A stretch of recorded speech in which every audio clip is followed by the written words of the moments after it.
Millionär oder hinter Gittern. Plan A oder Plan B, Yamaha oder AMG. Und wir warten, bis die Sonne unten ist. Wir warten, bis es dunkel ist. Es geht los, ich träume wieder über Geld. Scheiß drauf, heute bin ich kriminell. Ich denk an Mama, es macht leise Piep. Mein Herz rast, ich krieg weiche Knie. Ich denke nach, ich würde gerne wieder umkehren. Doch ich schulde jemand was, es ist unfair. Und die Frage in meinem Kopf, warum mach ich das? Nur für sie, genau dafür mach ich das. Damit sie kriegt, was sie braucht. Für das, was sie noch nicht weiß. Für das Kind in ihrem Bauch.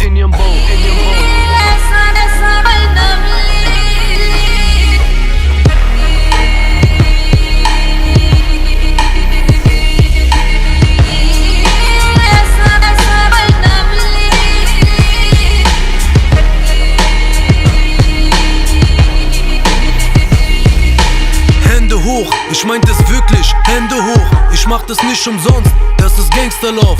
Und ich weiß, es ist schlecht, was ich mache, doch das Leben ist nicht fair. Pack das Geld in die Tasche, wir haben es fast geschafft, schnell los, raus hier. Bevor das Licht da draußen blau wird, ich atme tief ein.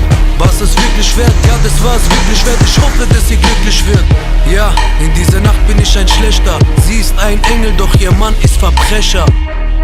Worauf habe ich mich da bloß eingelassen?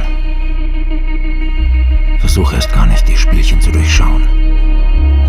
Sie ergeben sowieso keinen Sinn. Aber wenn du etwas anfängst, dann bring es auch zu Ende.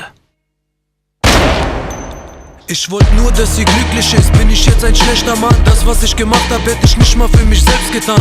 Mir kommt es vor, als würde der Mond lachen. Bitte, lieber Gott, kannst du die Welt für immer so lassen? Ja, sie hat echtes verdient. Und deswegen wurde ich heute Gangster für sie.